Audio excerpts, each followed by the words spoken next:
সুপ্রিয় দর্শক শ্রোতা, আসসালামু আলাইকুম। আসন্ন ত্রয়োদশ জাতীয় সংসদ নির্বাচনকে সামনে রেখে প্রকাশিত নতুন জনমত জরিপে উঠে এসেছে চমকপ্রদ কিছু তথ্য। বিগত দিনগুলোতে এই আসন্ন ত্রয়োদশ জাতীয় সংসদ নির্বাচনকে সামনে রেখে যতগুলো জনমত জরিপ হয়েছে, আমার কাছে প্রত্যেকটি জনমত জরিপ কিছুটা না কিছু বায়াসড মনে হয়েছে, বা সেই জায়গায় মনে হয়েছে অনেকটা একপাক্ষিক একটা জনমত জরিপ তারা উপস্থাপন করেছে। সেই জনমত জরিপগুলো অনেকটা ডেইলি স্টার, প্রথম আলো বা যেই পত্রিকাগুলো অনেকটা দালালি করে সেই পত্রিকার একটি রিপোর্ট মনে হয়েছে। তবে এই যে সদ্য যে জরিপটি করেছেন তারা হচ্ছেন international institute of law and diplomacy. তারা এই জরিপটি চালিয়েছেন। জরিপটিতে তারা যে তথ্য দিয়েছেন সেই তথ্যতে আমরা দেখছি যে বাংলাদেশের জাতীয়তাবাদী দল বিএনপি এবং জামাত ইসলামের মধ্যে হাড্ডাহাড্ডি লড়াই। এক প্রকার বলাই যায় যে বিএনপিকে জামাত ইসলাম ছুঁয়ে ফেলেছে। আগের যে তথ্যগুলো বা জনমত জরিপগুলোতে যেই একটা বিশাল বিএনপির সাথে জামাতের ডিস্টেন্স বা পার্থক্য দেখানো হয়েছিল, এই যে জনমত জরিপ সেটাতে একেবারেই দুটি দল ছুঁই মাত্র 1% পার্থক্য আছে। আমরা যদি জনমত জরিপটি একটু দেখি, জনমত জরিপ অনুযায়ী বিএনপিকে ভোট দিতে চায় বাংলাদেশের 34.7% ভোটার, আর বাংলাদেশের জামাত ইসলামের পক্ষে রয়েছেন 33.6% ভোটার। অর্থাৎ দুই দলের মধ্যে মাত্র পার্থক্য হচ্ছে 1.1%। একেবারেই হাড্ডাহাড্ডি যে একটি লড়াই হবে সেটা নির্দ্বিধায় আমরা বলতে পারছি। অন্যদিকে জাতীয় যেই নাগরিক পার্টি এনসিপির যেই জনমত জরিপ, সেই জায়গায় এনসিপিরও মোটামুটি একটি ভালো অবস্থান আমরা দেখছি। সেই জায়গায় তারা পাচ্ছেন হচ্ছে 7.1%, এবং ইসলামী আন্দোলন তারা পাচ্ছেন 3.1%, এবং অন্যান্য দল 4.5% ভোট পাবেন। এরকমই একটি তথ্য কিন্তু উঠে আসছে। তবে সবচাইতে গুরুত্বপূর্ণ যে বিষয় সেটা হচ্ছে বাংলাদেশের এখনও যেই তারা জরিপটি করেছে বা যে জনমত জরিপ, সেই জনমত জরিপ অনুযায়ী 17% ভোটার কিন্তু এখনও কাকে ভোট দিবেন বা কি হবে সেটা সিদ্ধান্ত তারা এখনও গ্রহণ করেননি, যা শেষ পর্যন্ত বাংলাদেশের নির্বাচনের ফলাফল বদলে দিতে পারে এরকমই মনে করছে এই যে যারা জরিপটি প্রকাশ করেছেন international institute of law and diplomacy এই সংস্থাটি।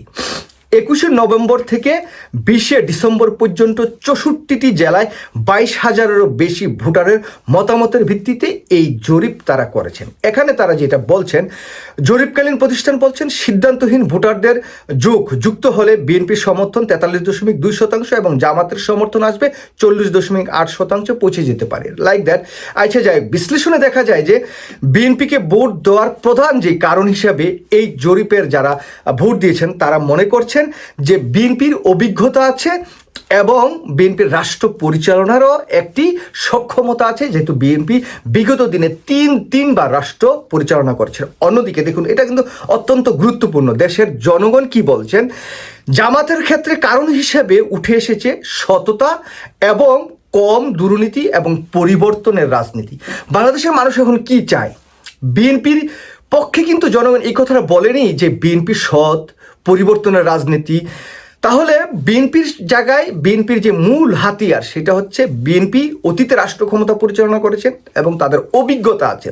আর জামায়াতকে কি বলছেন, যেটা এই মুহূর্তে বাংলাদেশের জনগণ সবচেয়ে বেশি গুরুত্ব দিচ্ছে, সেটা হচ্ছে সততা এবং কম দুর্নীতি এবং পরিবর্তনের রাজনীতি।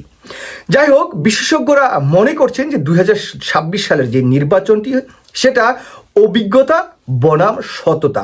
এখন বাংলাদেশের মানুষ আসলে নির্ধারণ করবে তারা অভিজ্ঞতাকে বেশি প্রাধান্য দিবে না সততাকে বেশি প্রাধান্য দিবে।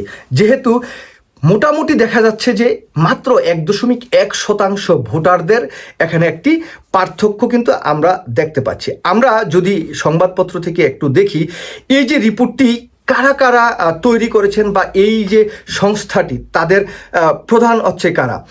যাই হোক, International institute of law and ডিপ্লোমেসির chairman doctor Mahfuzul Haque SOAS University of লন্ডনের অধ্যাপক রাজনৈতিক বিশ্লেষক doctor Mushtaq Khan, North South University School of Business dean AKM ওরাশাল করিম, ইউনিভার্সিটি অফ রেজিনার সহযোগী অধ্যাপক ডক্টর মুহাম্মদ আসাদুল্লাহ এবং BD জবসের প্রধান নির্বাহী AKM ফাহিম মাসরুর এবং গণবিশ্ববিদ্যালয়ের ট্রাস্টি এবং রাজনৈতিক বিশ্লেষক অধ্যাপক দিলারা চৌধুরী এবং Centre for Security and Development স্টাডিজের চেয়ারম্যান মেজর জেনারেল অবসরপ্রাপ্ত আসমা আমিন প্রমুখ, তাদের নেতৃত্বেই কিন্তু এই যে সংবাদ সম্মেলনে তারা উপস্থিত ছিলেন এবং তাদের নেতৃত্বেই কিন্তু এই যে এই জরিপটি আসলে প্রধানত হয়েছে। যাই হোক, সুপ্রিয় দর্শক শ্রোতা, দেখুন আপনাদের একটি ছোট্ট বিষয় আর একটু কোট করি। দেখুন, এই যে নির্বাচনকে নিয়ে মানে বিএনপি আসলে বার্ডেনই ভুগছে। যেমন ডাকসুর সাবেক VP নুরুল হক নূর একটি কথা বলেছেন, একটি মন্তব্য করেছেন যে বিজয় আমাদের হয়েই গেছে, 12ই ফেব্রুয়ারি শুধু আনুষ্ঠানিকতা।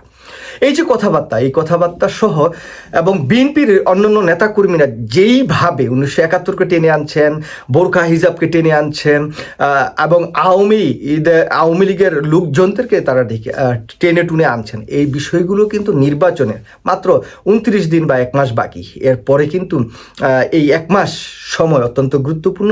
বিএনপি যত বেফাস, যত আওয়ামী লীগের ভোট টানার মানে চেষ্টা করবেন, আমার মনে হয় তত তাদের জনসমর্থন কমবে এবং এই নির্বাচনের ফলাফলটি ততই জামাতের গড়ে বা জামাতের দিকে হেলে পড়বে। ইতিমধ্যেই আমরা 1 মাস আগের জরিপ আর আজকে গতকালকে প্রকাশিত জরিপ যদি বিশ্লেষণ করি, তাহলে সেই জায়গায় কিন্তু আমরা এরকম তথ্য পাই যে বিএনপি দিনে দিনে জনসমর্থন হারাচ্ছে এবং এখন দুটি দল হাড্ডাহাড্ডি লড়াই, যখন 6-7 কেউ 20% মানে পার্থক্য দেখিয়েছিলেন একটা সময় জামাতের সাথে বিএনপির, এখন সেটা হচ্ছে 1.1%। বুঝতেই পারছেন নির্বাচনটি কত হাড্ডাহাড্ডি লড়াই হবে।